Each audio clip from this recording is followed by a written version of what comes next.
Pai do Senhor, igreja. Amém. Tudo bem, meus irmãos? Glória a Deus, vamos para mais uma aula. Gente, nós já estamos na aula 13. Aula passada nós finalizamos o livro de 2 Samuel. Hoje vamos para o primeiro livro dos Reis. Amém? Você que pode abrir sua Bíblia.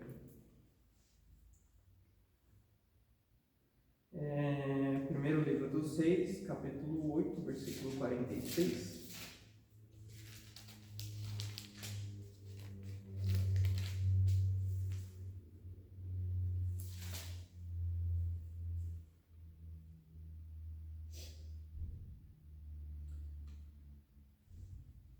Aula 13 dos livros históricos, amém?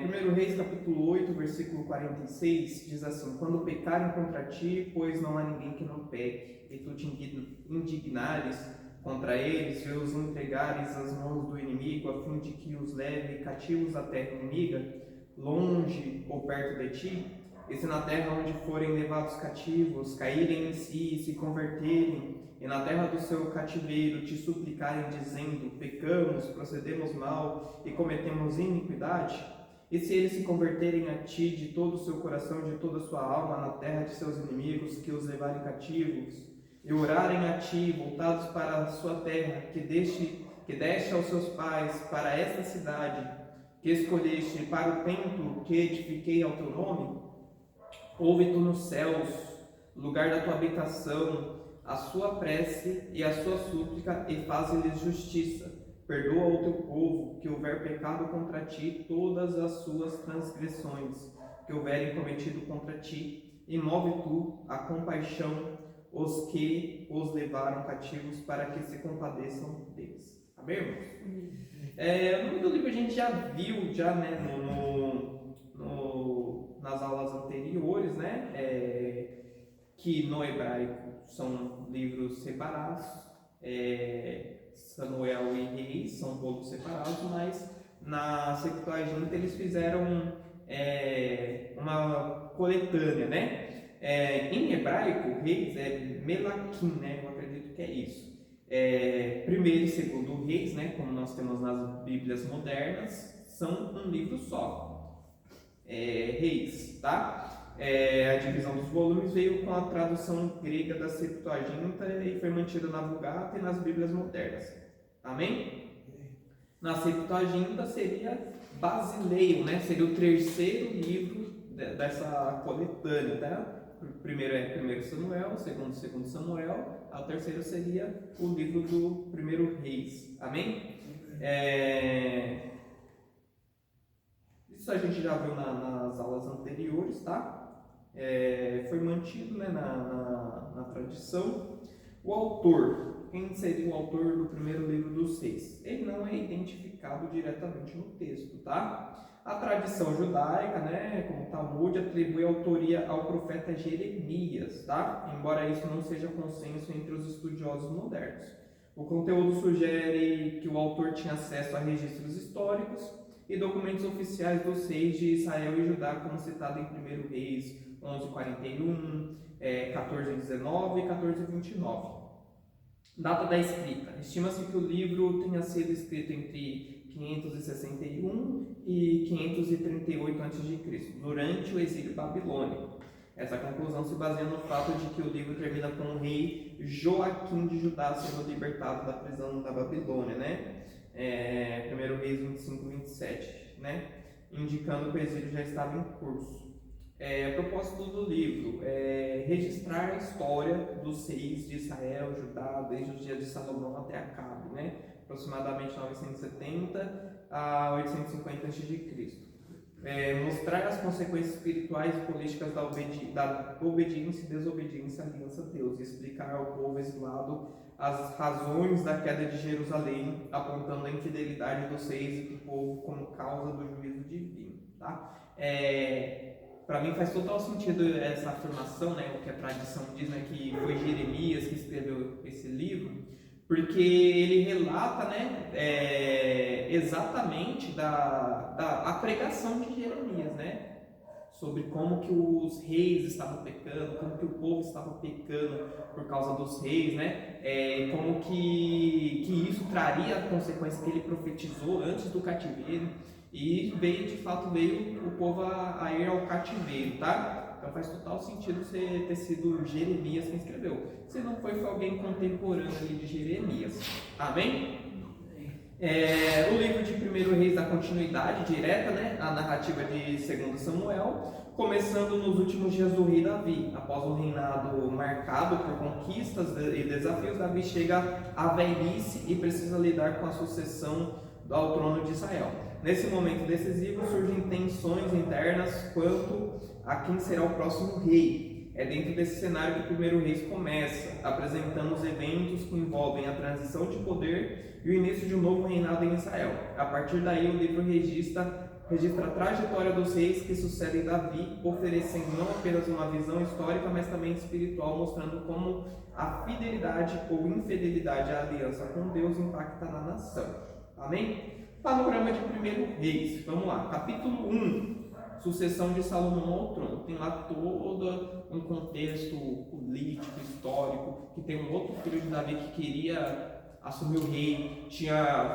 Foram criados praticamente partidos, né? Um partido com um filho de Davi que tinha um sacerdote ao seu favor, tinha um general de guerra ao seu favor, tinha uma certa cúpula ao seu favor, porém também tinha Salomão, o qual foi prometido. Davi ainda estava vivo, aí teve toda uma estratégia. Seria interessante a gente ler em casa, né, todo esse contexto, mas conta o contexto de como Salomão chegou ao trono.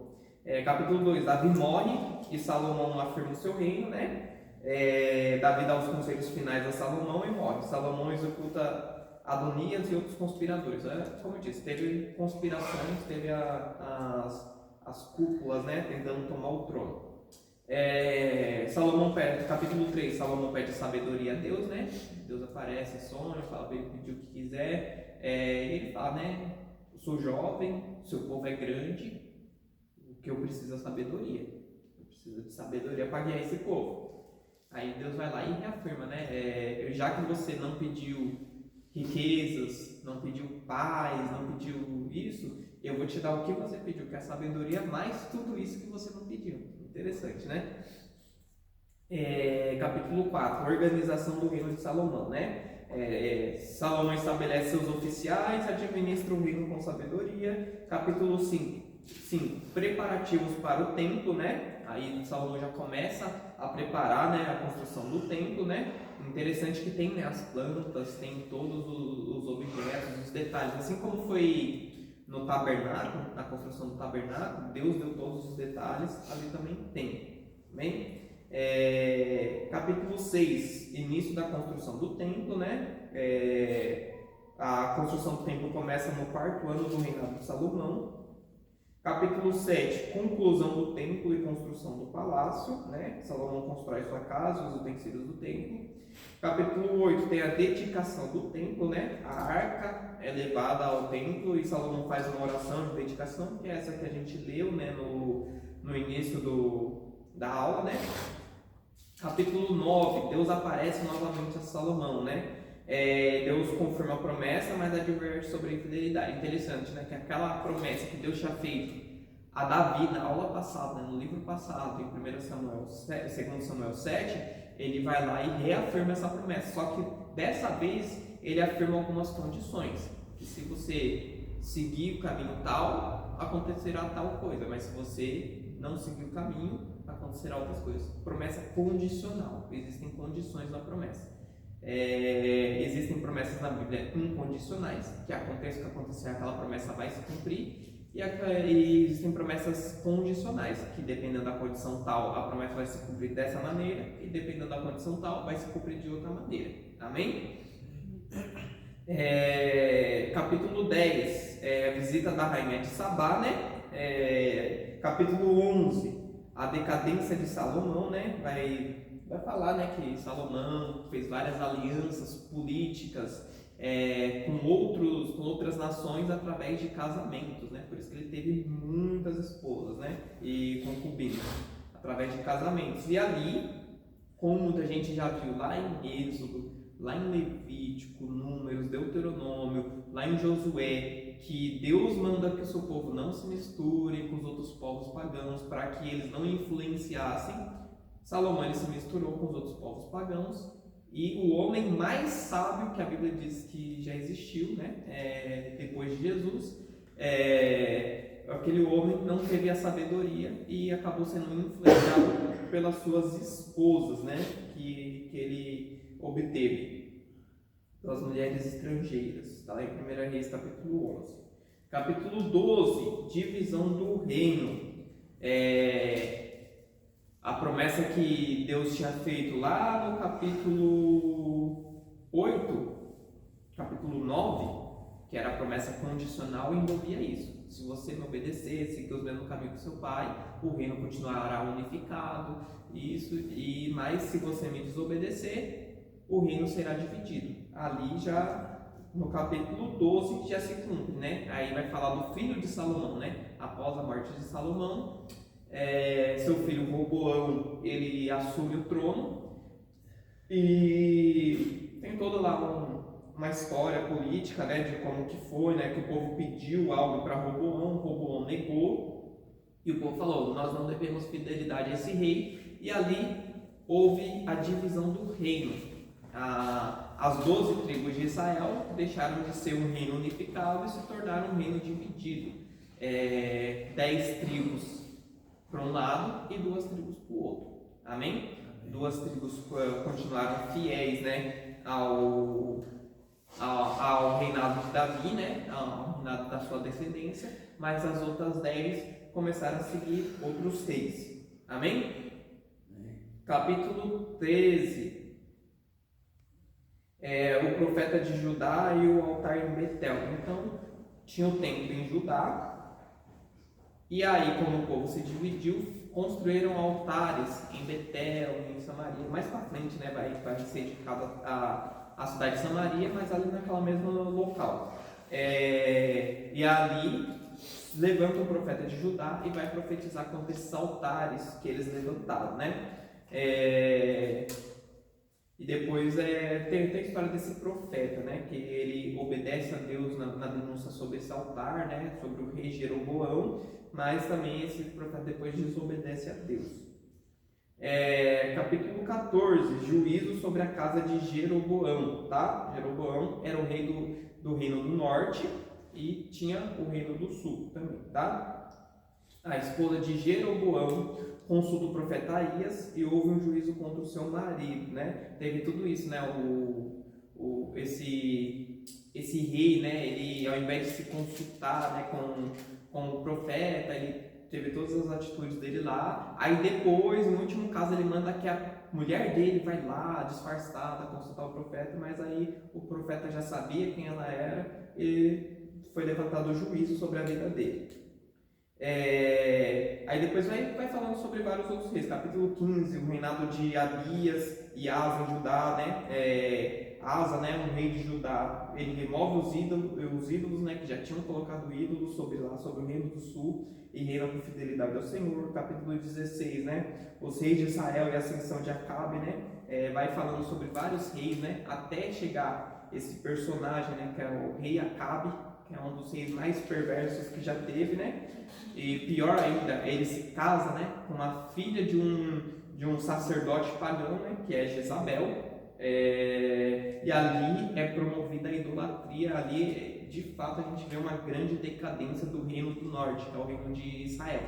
A gente vai ver no panorama de 1º Reis, 2º Reis, mais para frente de Crônicas, que os reis desse reino dividido, que era o reino do norte e o reino do sul, todos os reis do reino do norte eram reis totalmente ímpios, totalmente avessos à vontade de Deus. Todos os reis que vocês forem ler, 1º Reis, 2º Reis, todos os reis do reino do norte eram reis ímpios, faziam o mal. Mas no reino do sul, que era o rei que estava no trono de Davi, o reino que estava no trono de Davi, a gente vai ver alguns reis maus e alguns reis bons. Amém? Se eu não me engano, no total são 20 reis do reino do sul, e 8 desses reis eram reis bons. a maioria, né, 12, eram reis ruins. A gente vai ver isso nessa aula, na próxima aula também, tá? A gente não vai se adentrar sobre, né, a história de cada um desses 6, porque senão vai ficar muito extensa a aula, amém? Sobre todos os detalhes. Mas é mais para a gente dar um panorama sobre o que o livro fala. O livro vai falar sobre o reino dividido e sobre como o povo foi levado até o cativeiro. O que levou o povo a ser levado ao cativeiro? É isso, o povo era um rei bom, um rei ruim. Um rei bom, um rei ruim. Às vezes 2 ruins para ter um bom. Amém? Mas principalmente a gente vai ver, né, a decadência do reino do norte, né? Foi a ascensão de Acabe, né? E sua esposa Jezabel. Aí ali a gente vê uma figura misteriosa, né? Que a gente prega muito sobre ele. O profeta Elias, ele aparece no capítulo 17, né? Então ele aparece, ele confronta, né, esse rei. Ele confronta o rei, ele profetiza, né, 3 anos de seca, né, que não choveria, ele profetiza, né, sobre o que aconteceria, né, está lá em 1 Reis capítulo 17, né, aí no capítulo 18, após esses 3 anos, né, de seca, né, a gente vai ver, né, o livro de Reis é muito rico, então ele tem muito detalhe, como eu disse no livro de 1 Samuel e 2 Samuel. São livros com muitos detalhes, muitas histórias, então não dá pra gente ver tudo isso no panorama.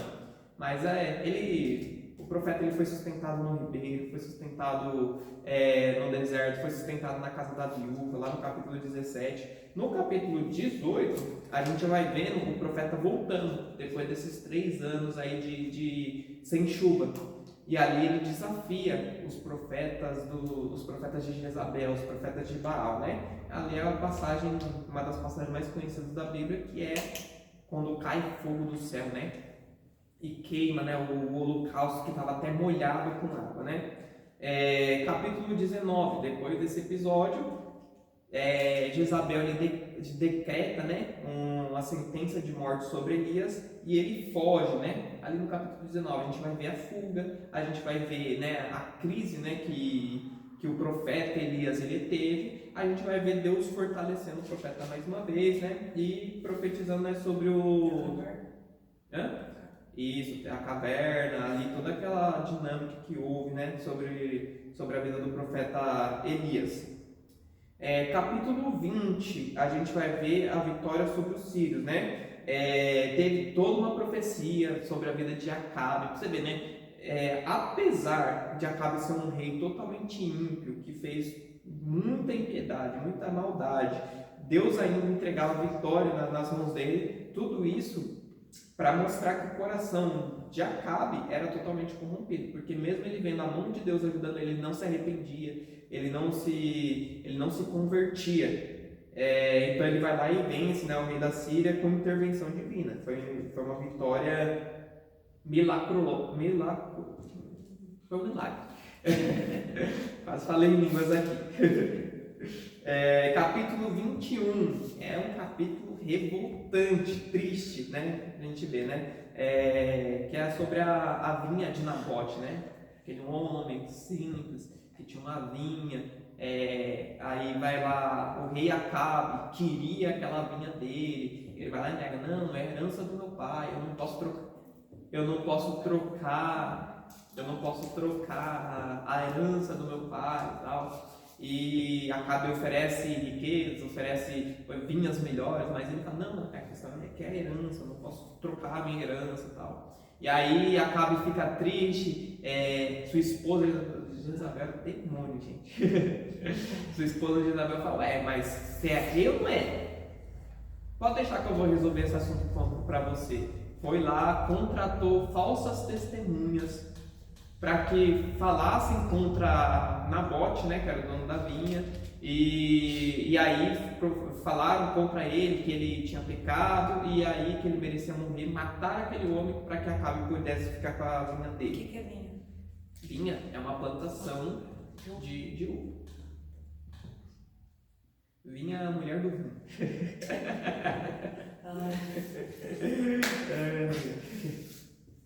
E o capítulo 22, que é o último capítulo, né? Micaías profetiza contra Acabe, que morre em batalha, tá? Aparece esse profeta Micaías, né? Tem a profecia, né, contra a vida de Acabe, né? Se eu não me engano, Elias também já tinha profetizado sobre a morte de Acabe também, tá? E ali é consumada a morte de Acabe, depois de toda a impiedade dele. Porém, sua esposa Jezabel ela continua reinando, tá? Mas isso daí é assunto para o próximo livro. Amém? Ele termina no capítulo 22 com a morte de Acabe. O que a gente vê, né, de pontos principais sobre o primeiro livro de Reis? A gente vê aquele mesmo ciclo, né, de juízes, né? O povo sendo oprimido por outros povos, mas no caso, ali no primeiro livro de Reis, o povo estava sendo levado a pecado pelos próprios reis.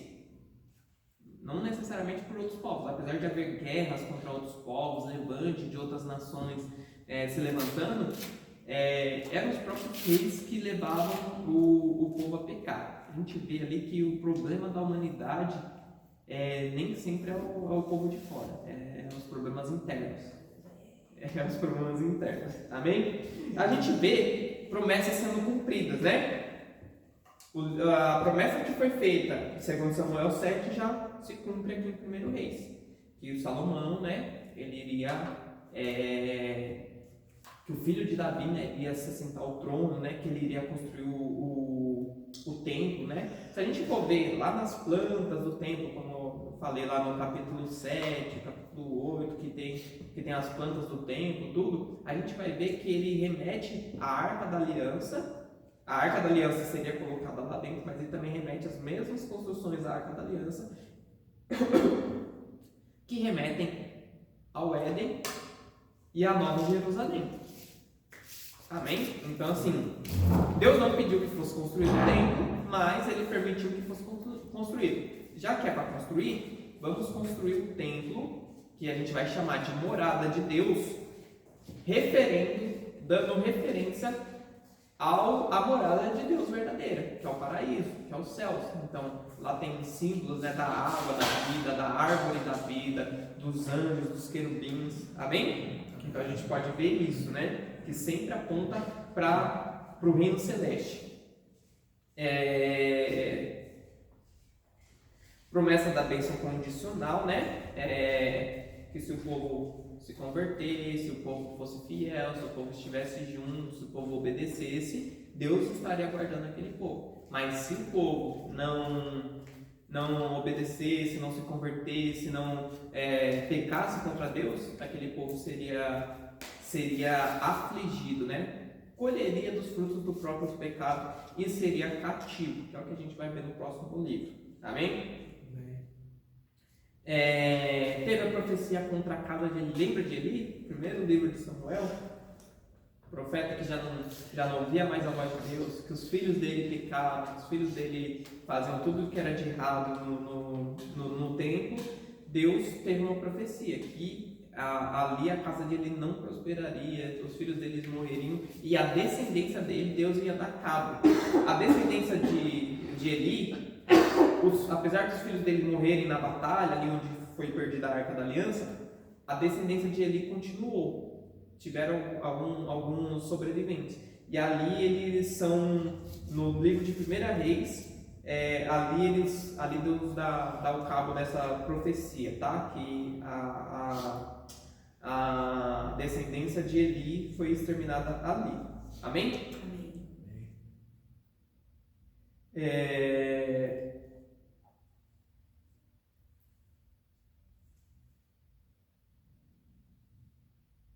Aí tem, né, várias profecias, vocês vão ver lá no material didático, né, sobre os reis, né, como eu disse, são reis ímpios tal, e Deus vai levantando profetas para profetizar contra eles e as profecias vão se cumprindo. Amém?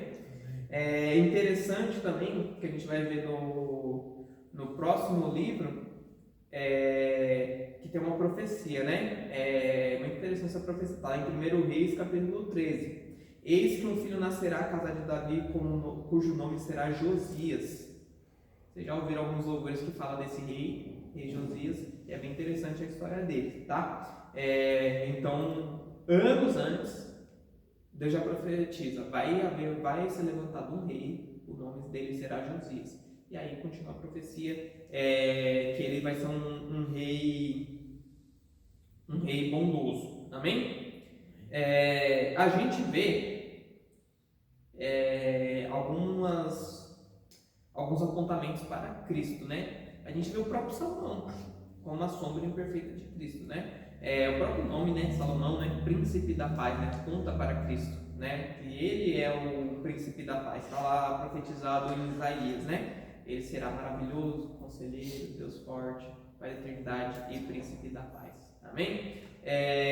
Também a gente vai ver lá em Mateus, capítulo 12, quando eles falam, né? Rainha de Salomão veio para ver a sabedoria de Salomão, mas eis aqui quem é mais sábio que Salomão, eis aqui quem é maior do que Salomão. Então o povo admirava muito Salomão, até hoje a gente vê bastante gente admirando Salomão, a sabedoria de Salomão, a prosperidade de Salomão, mas Jesus já fala, né? Vocês admiraram muito Salomão, mas eis aqui quem é maior do que Salomão. As pessoas da nação de Sabá julgarão essa geração, porque vocês admiram Salomão, mas não reconhecem o reinado de Cristo. É forte isso daí, que está lá em Mateus capítulo 12. O próprio templo, né, como já foi dito, né, o templo, né, tanto o tabernáculo, a arca da aliança e o templo, eles apontam para a eternidade, eles apontam, né, para o reino dos céus. Amém? Jesus também, né, ele profetiza, né, ele fala, né, destruam esse santuário, em 3 dias eu levantarei. Ele fala isso apontando para o templo, né? O povo entende como templo mesmo físico, né? Mas ele estava falando do templo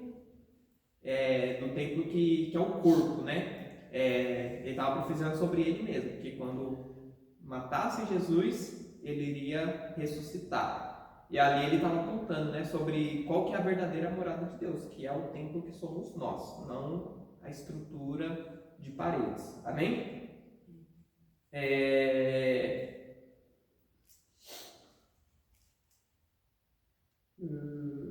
Me perdi aqui, gente. Ainda não. Ainda tem mais coisa também. A gente vê o próprio Elias, né, como figura profética de João Batista, né? A própria Bíblia vai falar de João Batista, né, que ele veio no espírito de Elias, ele anunciaria o caminho do Senhor, né? A gente vê a preservação da linhagem de Davi, mesmo com divisões e pecados. A gente vê a função dos profetas, né? Aqui a gente começa a ver profetas. A gente já começou a ver a partir de Samuel, mas aqui no livro de Reis a gente vai ver muitos mais profetas sendo levantados, confrontando reis, anunciando sobre o juízo de Deus. Amém?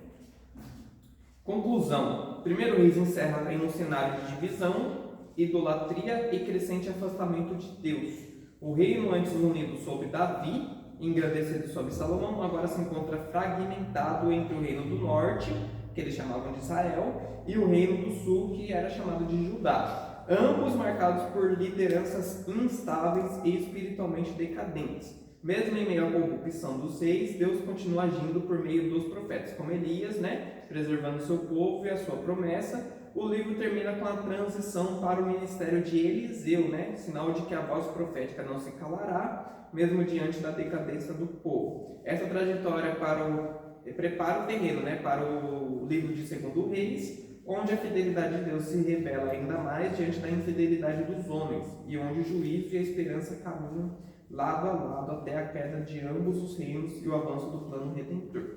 Amém, irmãos? Agora sim, essa é a aula de hoje. Por enquanto, esse é o primeiro livro dos Reis.